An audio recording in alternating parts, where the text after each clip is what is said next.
नमस्कार दोस्तों, मैं आपका दोस्त ब्रिजेश पांडे। आप लोगों का फिर स्वागत करता हूं मेरे यूट्यूब चैनल मार्केट मंत्रा पे। जैसा सुबह आप लोगों से मैंने प्रॉमिस किया था कि आज मैं एक वीडियो बनाऊंगा बैंक रन क्या होता है उसको समझाने के लिए। आजकल आप लोगों ने काफ़ी जगहों पर सुना होगा यूएस में बैंक रन चालू है, बैंक रन चालू है।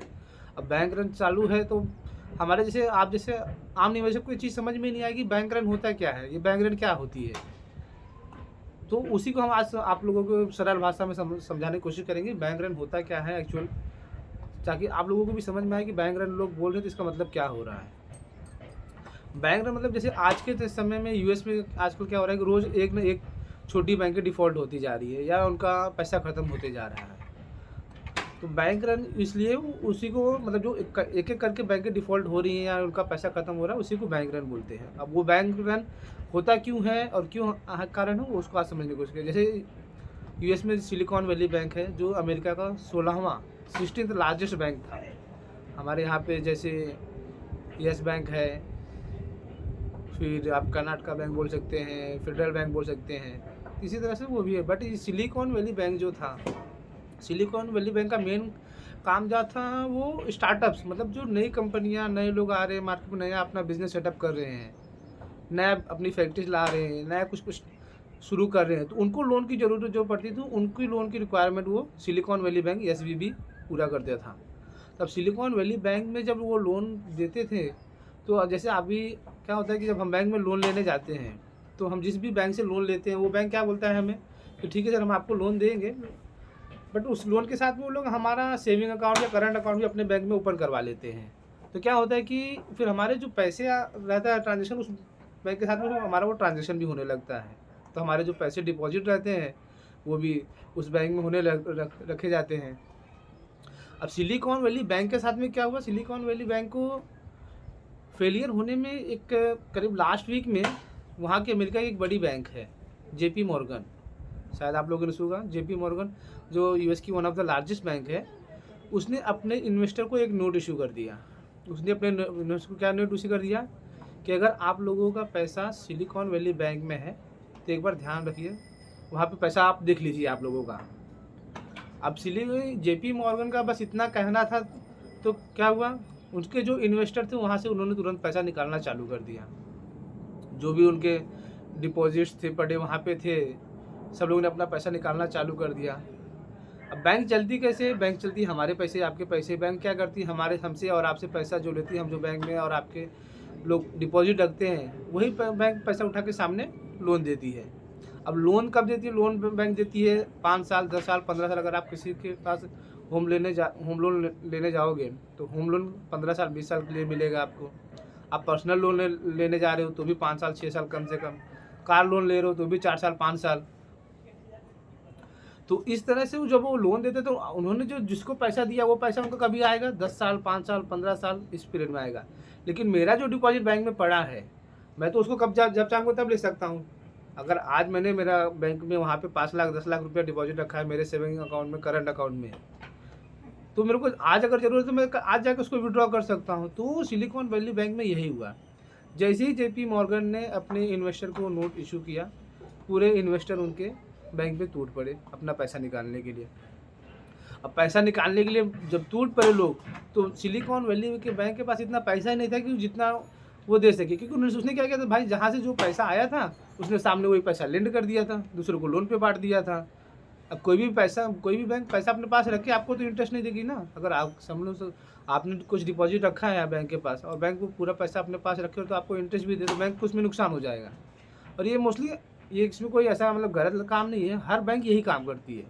आप इंडिया में हो या कहीं पे भी हो, यूएस में हो, कहीं भी हो, हर बैंक का यही काम है कि वो अपने पैसे को जो डिपॉजिट है उसको लेंड करती है।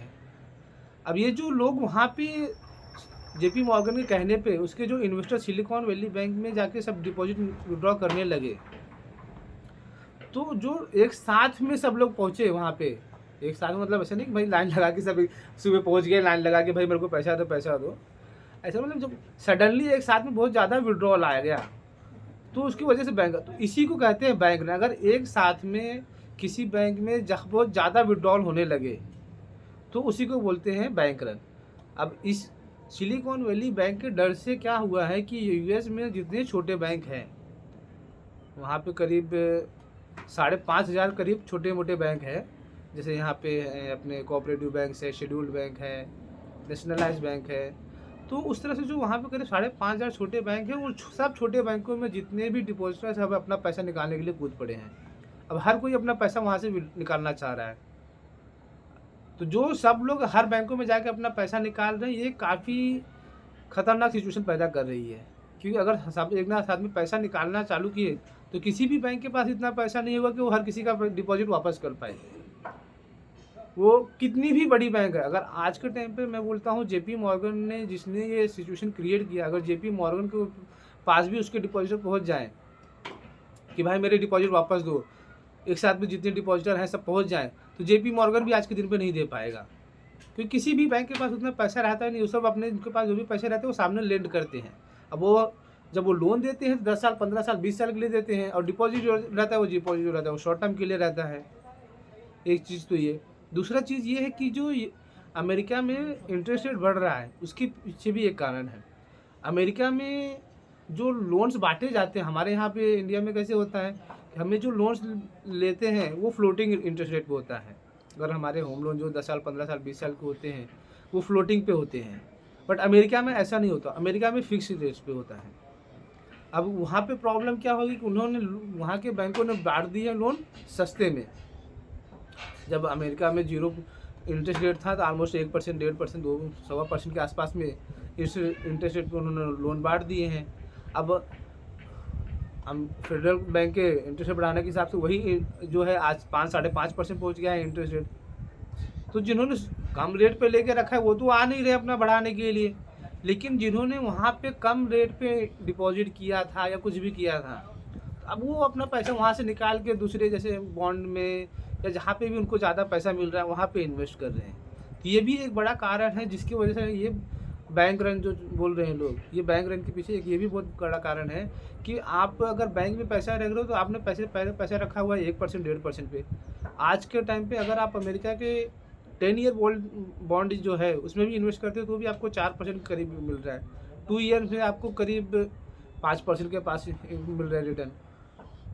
बॉन्ड यील्ड जो है उसका 5% है। तो इस तरह से ये जो है ये सिचुएशन काफ़ी क्योस्टिक है, काफ़ी ख़तरनाक सिचुएशन है, और ये सिचुएशन बड़े ख़राब होते ही जा रही है। आज अभी यूएस में इन्फ्लेशन डेटा आया है 6 बजे। इन्फ्लेशन ऑलमोस्ट वही है जो लोगों की एक्सपेक्टेशन थी। सब कुछ बहुत ज़्यादा इन्फ्लेशन में गिरावट तो आई नहीं है। अभी आगे देखते हैं कि इसके ऊपर फेडरल बैंक का क्या रुख रहता है, क्या कैसे करते हैं। बट छोटी बैंकों के ऊपर काफ़ी परेशानी तो है फ़िलहाल। शॉर्ट टर्म में ऐसा लग रहा है कि वहाँ यूएस के जो छोटे बैंक हैं उनको काफ़ी तकलीफ़ है। अब वो उसमें से कैसे निकलते हैं वो देखते हैं। चलो दोस्त, थैंक यू। आप सभी से निवेदन है कि आप मेरे चैनल को सब्सक्राइब करें, वीडियोस को लाइक करें और बेल आइकन को प्रेस कर दें, सो दैट कि जो मैं भी जब आगे जो भी वीडियो अपलोड करूँ आपको उसका नोटिफिकेशन मिले और आप उसका उपयोग कर सकें। थैंक यू सो मच दोस्तों, कल सुबह मिलते हैं। धन्यवाद।